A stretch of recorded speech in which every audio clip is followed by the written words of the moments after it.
Estamos na nossa luta e nessa viagem pelo Evangelho de Lucas. Já estamos no capítulo 15 do Evangelho de Lucas. O capítulo 15, ele só existe no Evangelho de Lucas. Essas histórias, as 3 parábolas encadeadas, só existem no Evangelho de Lucas.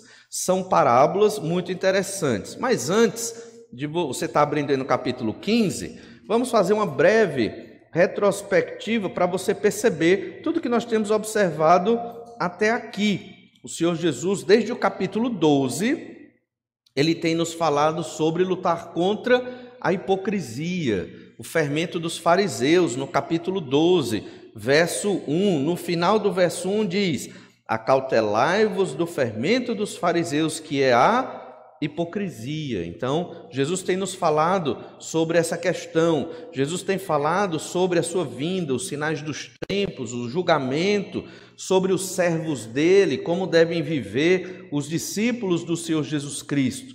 No capítulo 14, Jesus faz curas.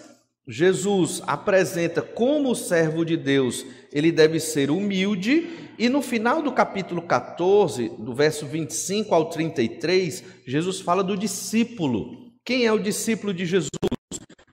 14, 33. Assim, pois, todo aquele que dentre vós não renunciar a tudo quanto tem, não pode ser meu discípulo. E no domingo passado vimos essa parábola do sal, melhor dizendo, a ilustração do sal. O discípulo, ele tem que ser como um sal. Se ele perde a propriedade, então ele fica inútil, como um sal que perde o seu sabor, fica inútil para qualquer coisa.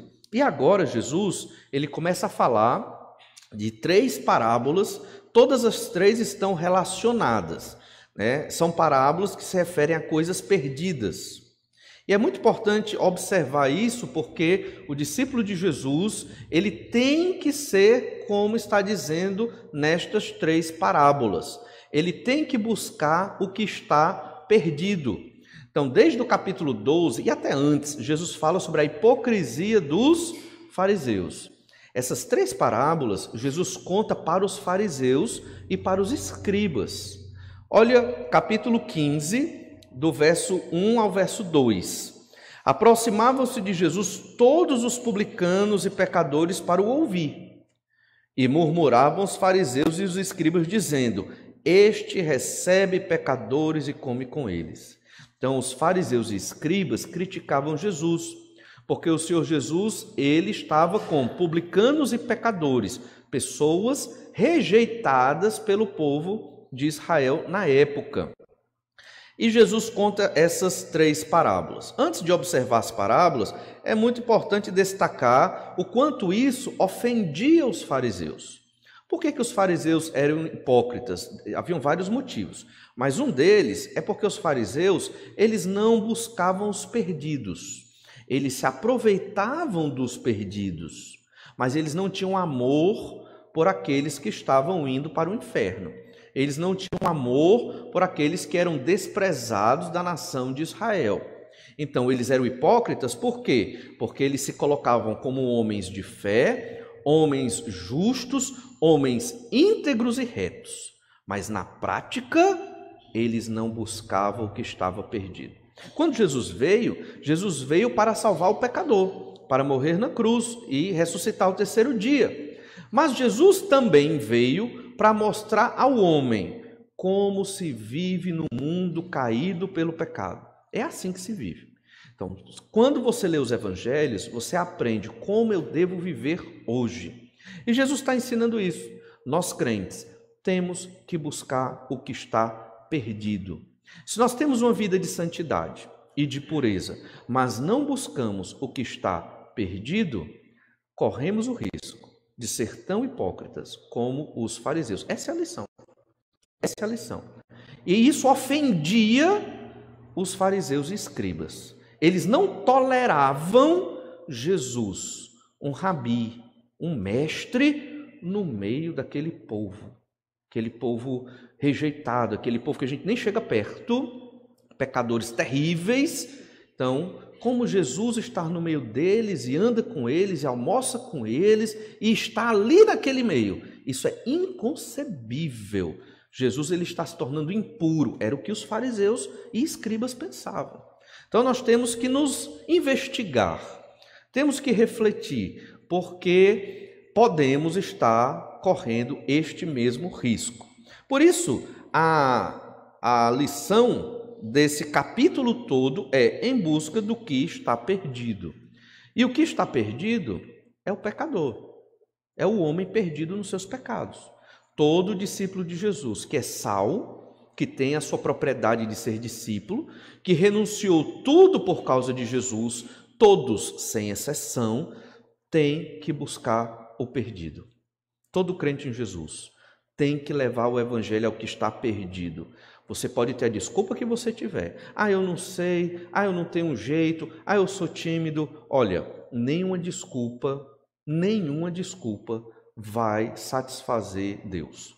Deus não vai chegar e dizer, não, eu entendo, irmão, eu entendo, meu filho. Eu sei que você é tímido, eu entendo, por isso que você não faz discípulos. Não tem problema. Olha, a missão de buscar o perdido é de todos, em todas as idades. Criança, adolescente, jovem, adulto, ancião, anciã, todos. Nós temos que buscar o que está perdido. E só o que tem no nosso meio, durante a semana são pessoas perdidas nos seus próprios pecados. Veja, nós não vamos converter o perdido, isso é Deus. Nós temos que buscar o perdido. Nós temos que falar para aquele que está perdido nos seus pecados. Se eles vão continuar perdidos ou não, aí é com eles. Mas a nossa missão é esta. Os fariseus e escribas, eles não queriam saber dos perdidos. Eles não queriam levar o evangelho de salvação para as viúvas, para os aleijados, para os abandonados. Eles não queriam saber disso. Para os publicanos, publicano, ele era rico. O publicano era rico, ele não era pobre. Um publicano, ele era um cobrador de impostos judeu, contratado pelo Império Romano, ou seja, ele era um traidor do seu povo judeu. Então, os judeus abominavam os publicanos, mas eles tinham dinheiro. Zaqueu, por exemplo, era um publicano muito rico, era o chefe daqueles publicanos ali. Então, Jesus ia lá. Compare um publicano daquela época com alguém hoje na nossa sociedade. Quem seria o publicano hoje? Seria um político corrupto, que você sabe que é corrupto, que você chegou até a conhecê-lo, que você entende que ele rouba mesmo o povo. Pois é, você tem que ir lá levar o evangelho para aquele político corrupto. Às vezes a gente quer se afastar, porque é um político corrupto, está roubando, fazendo coisas terríveis. Ok, tem que levar o evangelho para ele está perdido nos pecados dele. Então, nós temos 3 parábolas aqui. A primeira parábola é em busca da ovelha perdida. Já lemos o verso 1 e o verso 2 e vamos ler o verso 3 em diante. Mas antes, existem algumas informações importantes aqui. Por que o fariseu e escriba estava errado? Por quê? Afinal de contas, o Salmo 1 diz assim, verso 1 e 2: Bem-aventurado o homem que não anda no conselho dos ímpios, não se detém no caminho dos pecadores, não se assenta na roda dos escarnecedores. Antes o seu prazer está na lei do Senhor, e na sua lei medita de dia e de noite. Está aí, pastor. Eu não ando com os escarnecedores, eu não me envolvo na roda dos pecadores, eu sou santo, eu procuro me santificar. Onde eu estou errado? E aqui é uma dica muito importante para nós que somos crentes. A Bíblia é uma biblioteca, 66 livros. Se você quiser, você manipula a Bíblia. Você lê na Bíblia o que você quer ler. Você segue da Bíblia o que você quer seguir.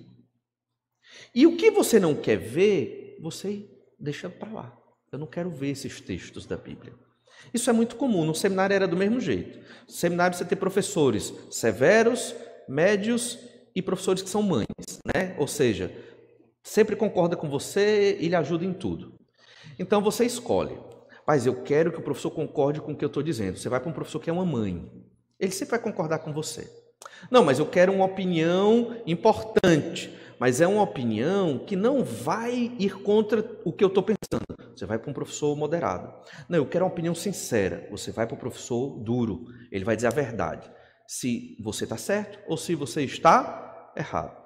Com a Bíblia a gente faz do mesmo jeito. O fariseu estava fazendo isso. Ele lia Salmo 1, por exemplo, tem vários outros textos na Bíblia, e ele dizia, olha, está vendo? Eu não estou errado, Jesus está errado, porque Jesus está na roda dos escarnecedores. Tem base bíblica. Mas o fariseu esqueceu o outro lado. Qual é o outro lado? É que na lei de Moisés, e a gente não vai ler isso aqui, mas você pode fazer uma busca na internet, né, dentro da Bíblia, pela palavra estrangeiro. Haviam leis que favoreciam o estrangeiro. Diz na lei de Moisés que o estrangeiro não podia participar da Páscoa, no Antigo Testamento. Mas se o estrangeiro se circuncidasse, ele podia participar da Páscoa. Entende? Então, ou seja, eu não sou judeu, mas eu entendo que a mensagem do Deus de Israel é verdadeira. Eu sou lá do Antigo Testamento, um habitante lá da época do Antigo Testamento. E eu me converto ao Messias, não sei o nome ainda, e se esse Messias virá me salvar, e que é Deus, então eu fui salvo. Agora eu quero participar da adoração ao Deus de Israel. O que é que eu faço? Circuncisão. Eu me circuncido, eu sou circuncidado por algum sacerdote judeu, israelita, e então agora eu posso participar.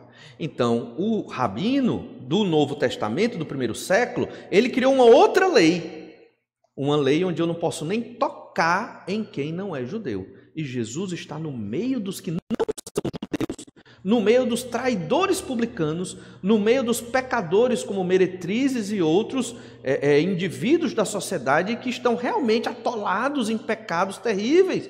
Jesus faz refeição com eles. Então o fariseu, ele não aceitava isso. Mas por quê? Porque o fariseu, ele olhava o que ele queria olhar.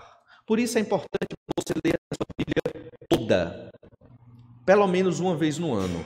Para que você não tenha uma leitura viciada, uma leitura só em alguns aspectos da Bíblia. Você pode ler a Bíblia e ser muito radical, mais do que o que é necessário. Você pode ler a Bíblia e ser muito liberal, talvez até libertino, porque você não leu tudo e não fez o equilíbrio. Olha o que Jesus fala em João 17, verso 14. Evangelho de João, capítulo 17, verso 14. Jesus aqui está orando lá no cenáculo, né? Já aqui houve o momento da ceia do Senhor. Jesus está orando e ele diz: eu lhes tenho dado a tua palavra. É João 17, 14. Eu lhes tenho dado a tua palavra. Jesus falando com o Pai e dizendo que tem dado a palavra aos discípulos. E o mundo os odiou, porque eles não são do mundo, como também eu não sou. Não peço que os tires do mundo, e sim que os guardes do mal. Eles não são do mundo, como também eu não sou. Então, o discípulo de Jesus, ele não é do mundo. Ele não vive na cultura do mundo. Isso é muito importante. Somos luz, não somos trevas. Não devemos comungar com as coisas das trevas. Mas olha o verso 18. Assim como tu me enviaste ao mundo, também eu os enviei ao mundo. Não somos do mundo, não somos trevas, não comungamos com a cultura mundana, em nada. Não comungamos com a música mundana, com a arte mundana, com qualquer traço de cultura mundana. Não comungamos, não concordamos, não nos relacionamos com isso. Não queremos isso. Somos salvos no nome de Jesus, santos em Cristo. Mas Jesus nos enviou ao mundo. Entendem? Eu não posso me encastelar. Eu não posso ficar só dentro da igreja. A igreja é muito boa. É muito bom estar na igreja. E até dizendo, é muito bom. Você vem domingo de manhã para a igreja, isso renova suas energias, pelo menos para mim. Né? Eu fico muito feliz. Muitos irmãos contribuem para isso. É maravilhoso vir para a igreja. Estar nas atividades da igreja. Você está até cansado. Não, mas vou lá para o culto adorar o Senhor. Depois você fica energizado. Né? É muito bom. É maravilhoso. Conversa com o irmão aqui, com o irmão ali. Queria até conversar mais, mas o tempo não permite. Entende? Só que, e aí, é nesse momento que nós precisamos sair da igreja. Não é deixar de vir para os cultos, nem as atividades da igreja, mas é, enquanto eu estou no ambiente do mundo, entender que eu fui enviado por Jesus para levar a mensagem de salvação de Jesus, não para comungar com as trevas, não para ser igual às trevas, não para ceder à cultura das trevas, mas para mostrar que existe a cultura da luz, existe a mensagem de redenção, mostrar aos perdidos que eles estão perdidos, sem sermos juízes. Não somos juízes, nós somos mensageiros. Eu vou levar a mensagem, eu não vou julgar a pessoa. Não vou, embora no coração talvez eu já tenha julgado, né?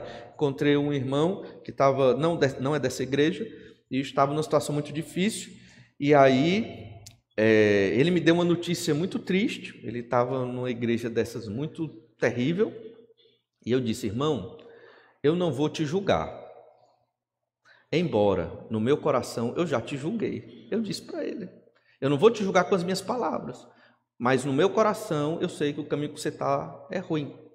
Mas o que eu estou querendo dizer com isso é que nós não devemos julgar as pessoas com as nossas palavras, os perdidos nos seus pecados.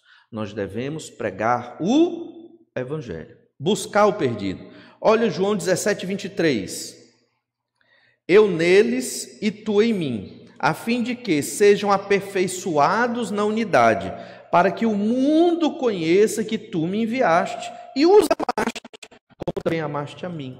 Essa é a nossa missão. Nós estamos ligados a Jesus, e por estarmos ligados a Jesus, estamos ligados ao Pai, e por estarmos ligados ao Pai, nós vamos mostrar ao mundo o amor de Deus por eles, os perdidos. Então, os fariseus e escribas, eles não querem saber disso. Eles querem ser elite, entende? Uma elite espiritual. Por isso Jesus diz que eles são hipócritas. Nós não queremos ser uma elite espiritual. A igreja não é uma sociedade secreta. A igreja não é somente dos inteligentes. A igreja não é somente dos evoluídos, dos mais educados, dos que estão numa condição financeira boa. Não. A igreja, ela é daqueles que foram chamados pelo Senhor, daqueles que foram chamados por Deus, das trevas do pecado para a luz. E qual a nossa missão? Não é julgar os perdidos, o que os fariseus estavam fazendo, é levar a mensagem de evangelho para eles. E então o Senhor Jesus, criticado pelos fariseus e escribas, ele começa a explicar que eles tinham que buscar o que estava perdido. E como é que Jesus faz isso? Contando algumas histórias. Só ler um texto lá em Lucas 5,32, quando Jesus deixa muito claro o que é buscar o perdido.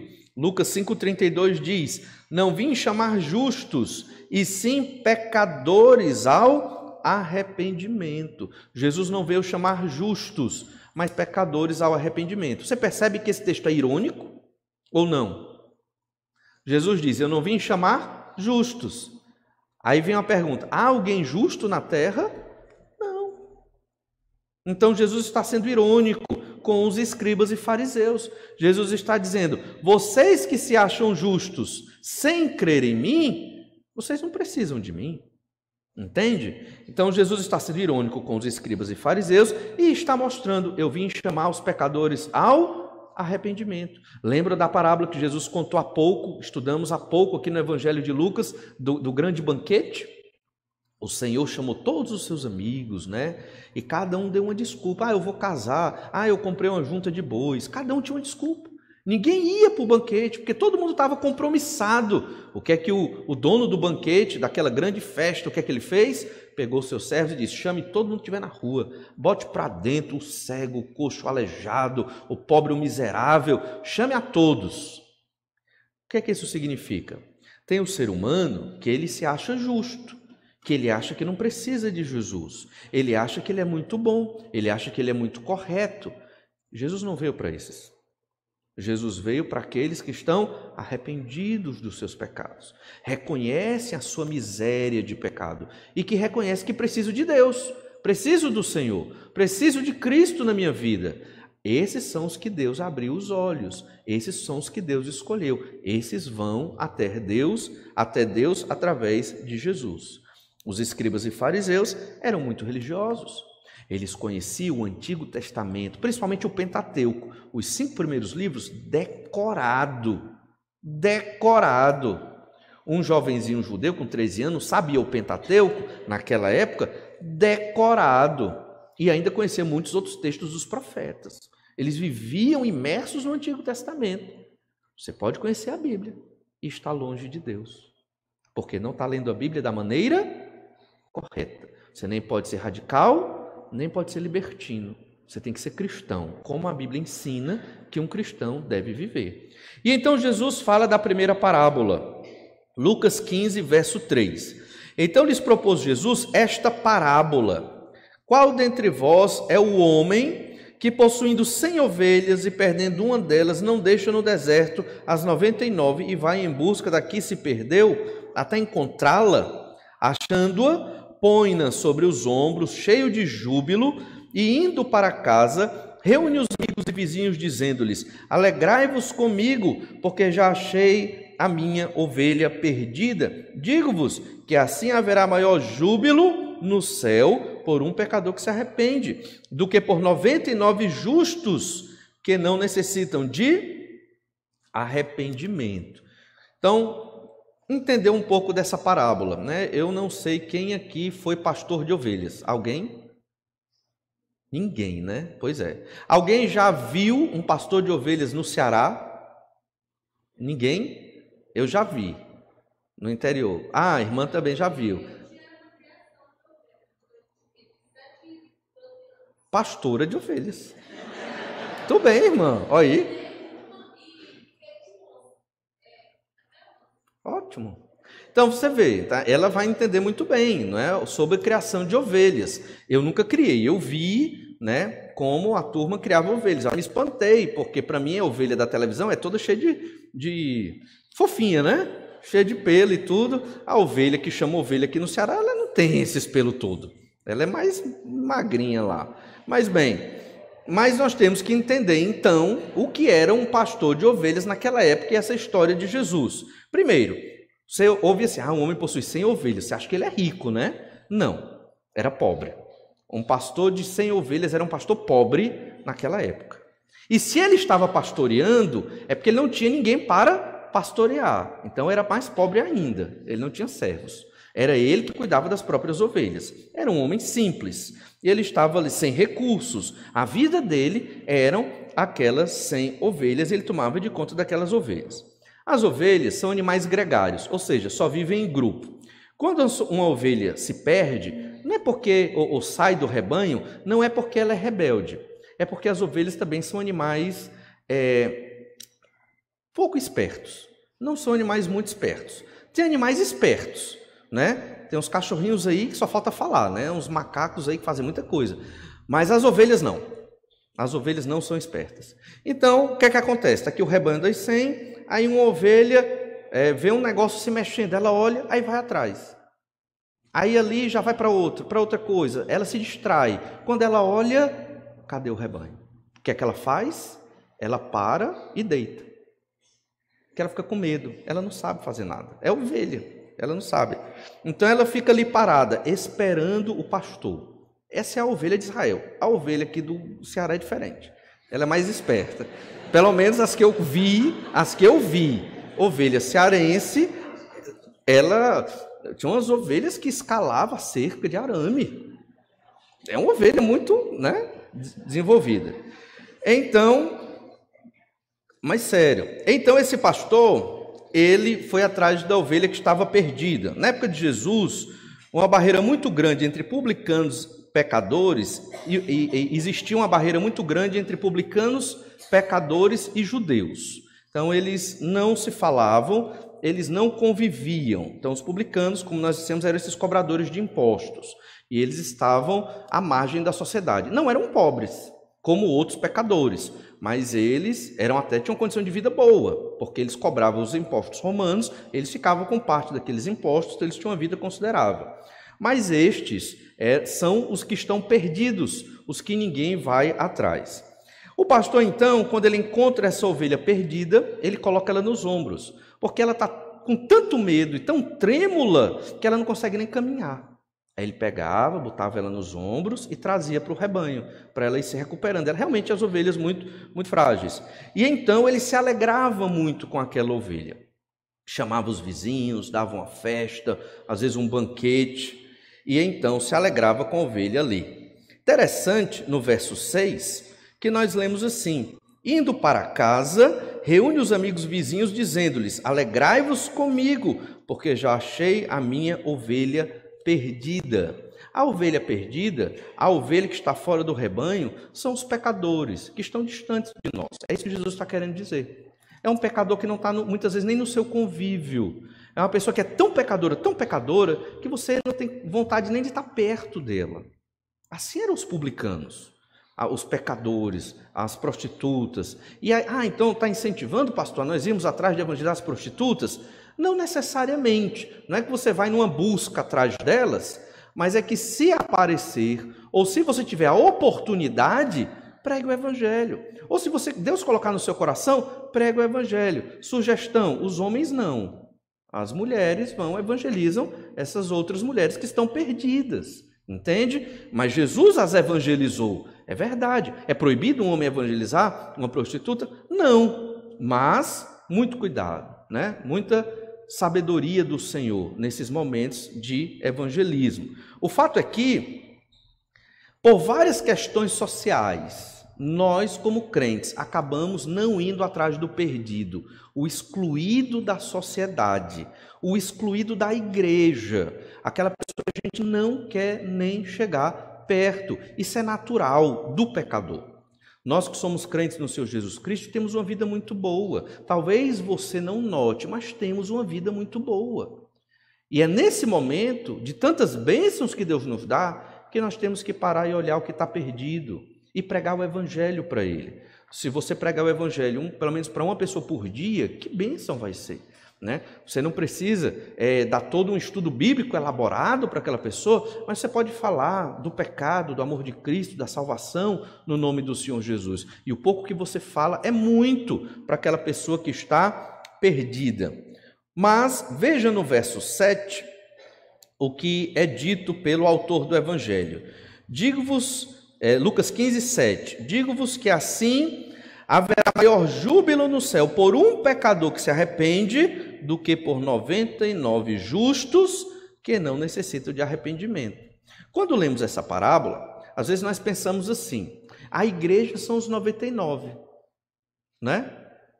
E eu vou atrás da ovelha perdida, que é um pecador que não tem Cristo para trazer para o rebanho dos 99.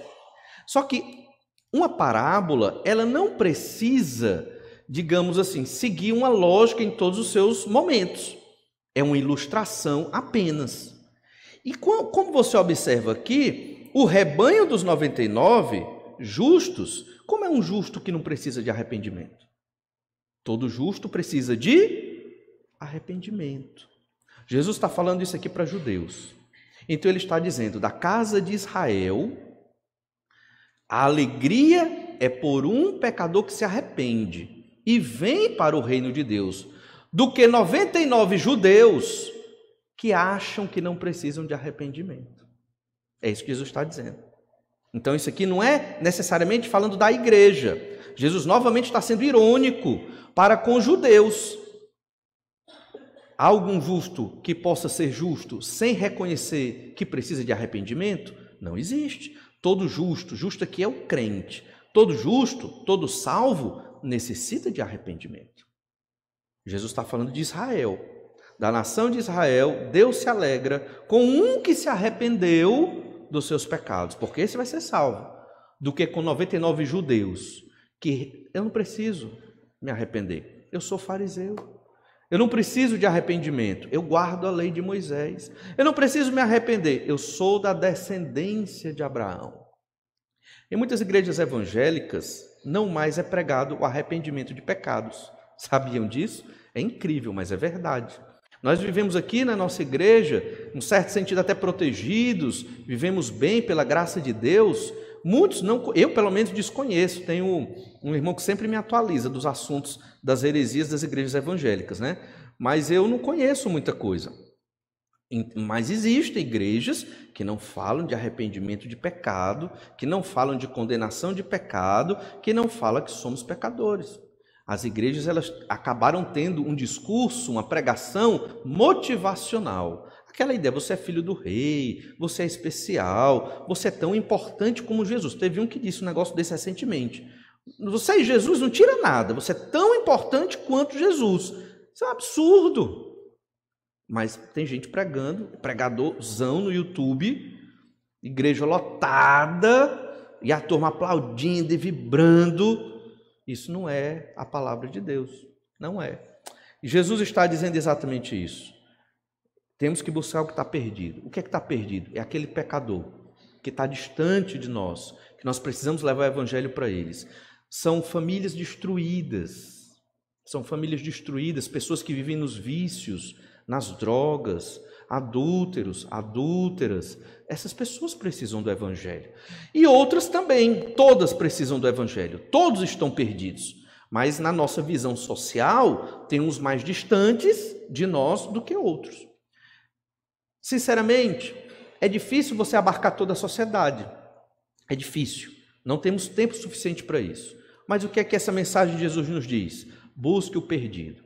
Está perto de você, está perdido, leve a mensagem para ele. Independente de quem ele seja, do que ele esteja vivendo, da sua situação social terrível ou não, como eu disse, publicanos eram ricos. Aqui não é uma mensagem social. O perdido não é só o miserável, a prostituta. Não, o publicano rico era perdido também. Então nós temos que abarcar a sociedade com a mensagem do evangelho. Um sozinho não vai conseguir, mas cada um aqui tem o seu convívio semanal, ou no seu trabalho, ou nos seus estudos, ou onde você mora, e você conhece muitos daqueles que estão perdidos. É para eles que você deve falar a mensagem do evangelho. Isso é buscar o que está perdido. Mas Jesus ele foi muito enfático. Ele não falou só essa parábola. Ele falou outra parábola sobre o que está perdido.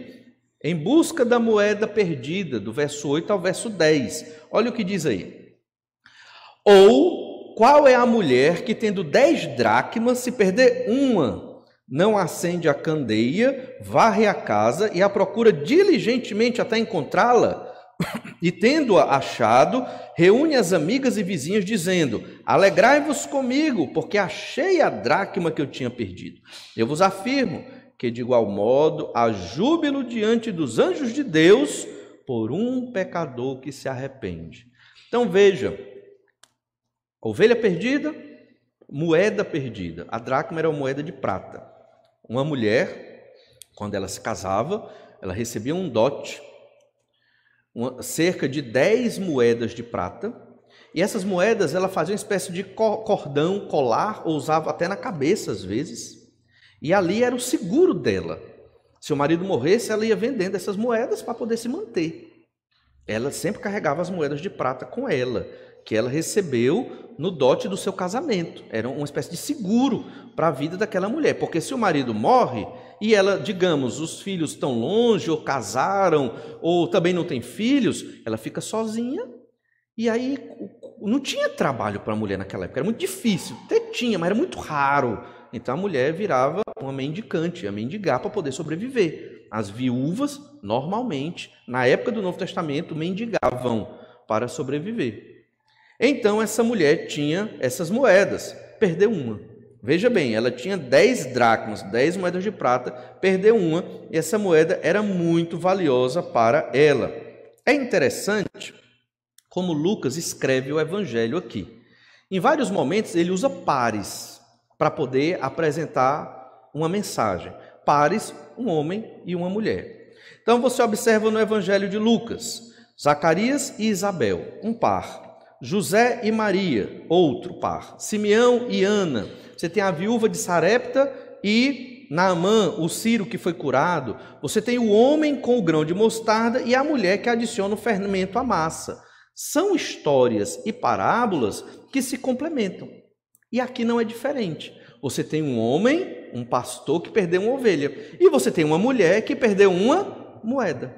Duas parábolas, formando aí um casal, para mostrar uma verdade específica. Isso é um recurso de ênfase, para enfatizar que nós temos que buscar o que está perdido.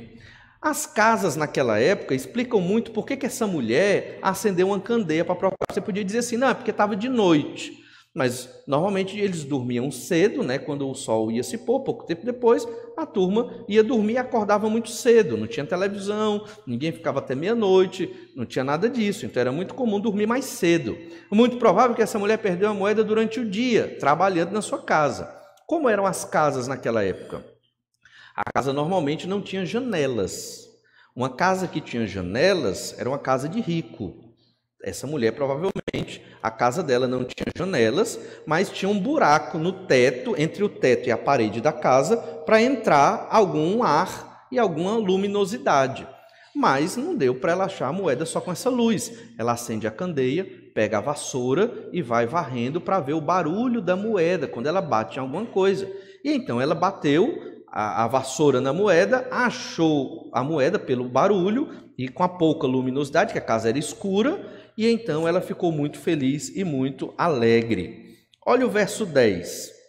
Eu vos afirmo que de igual modo há júbilo diante dos anjos de Deus por um pecador que se arrepende. Aquela mulher ficou tão feliz, para ela era muito dinheiro, aquela dracma, aquela moeda de prata, chamou as vizinhas, fez um chá com uns bolinhos para as vizinhas e se alegraram. Festejaram porque encontraram aquela moeda. Nos céus, a alegria, júbilo quando um pecador se arrepende. Às vezes algum irmão apresenta a sua conversão, na verdade uma pessoa apresenta, me converti ao Senhor Jesus Cristo, e nós reagimos normalmente. Ah, legal, parabéns, né? Que Deus te abençoe. Olha, nós devíamos pular de alegria, porque é um milagre, uma conversão. Os anjos vibram quando alguém se converte. A festa mesmo no céu por um pecador que se arrepende. Não é fácil, não é simples. E aí a ideia é que quando você prega o evangelho para uma pessoa, você deixa ela meditar no evangelho. Muitas vezes a pessoa não se converte só com uma pregação. Às vezes demora dias, meses, anos, e aquela pessoa vem a se converter realmente ao Senhor Jesus Cristo.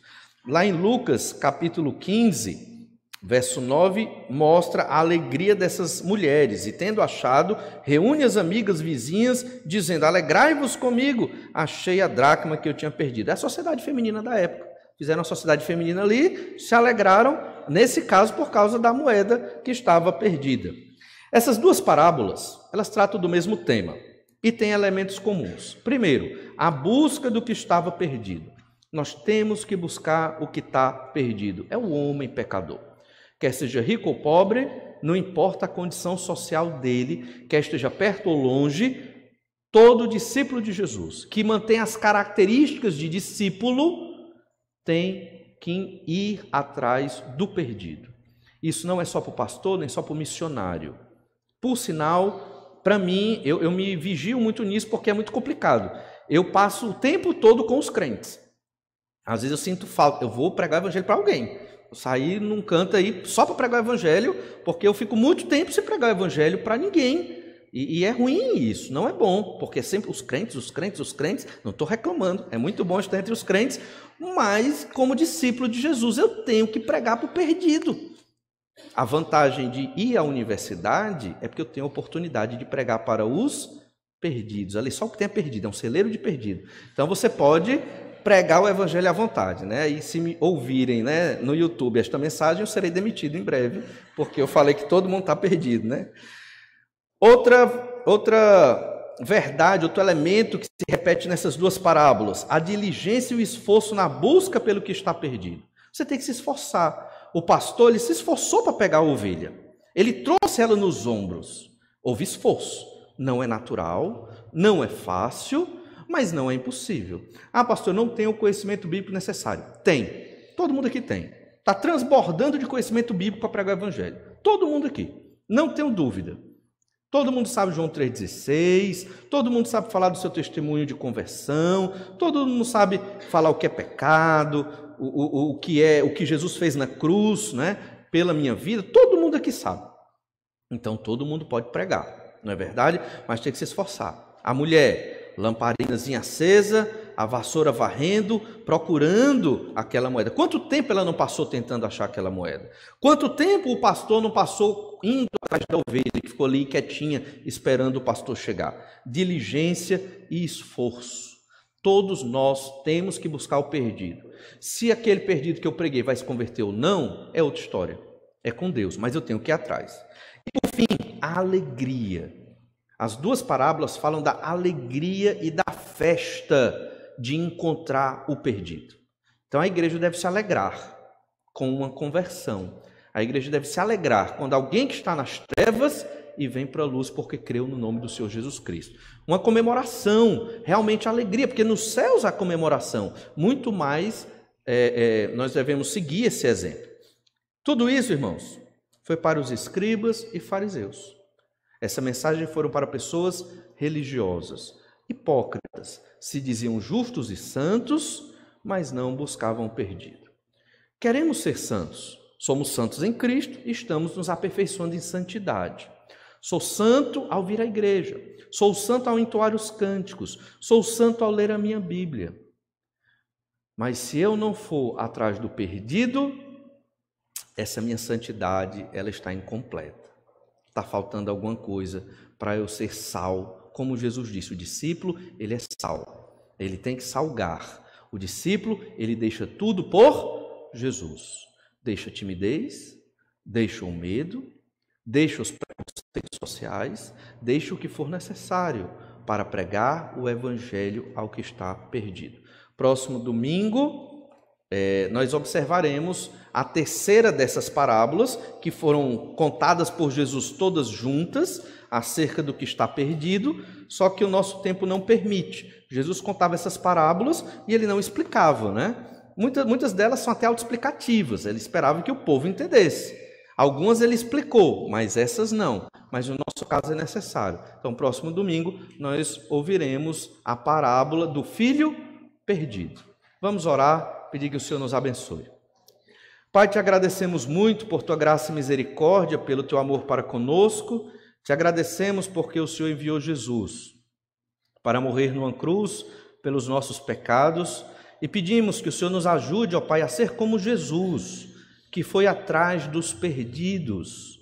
Nós, como discípulos de Jesus, filhos teus, precisamos aprender a levar a tua mensagem aos que estão nas trevas, na esperança de que o Senhor, na tua graça e misericórdia, converta aqueles que estão perdidos para a glória do teu nome, os converta para a glória do teu nome. Tudo isso nós te pedimos, Pai amado, no nome do Senhor Jesus. Amém.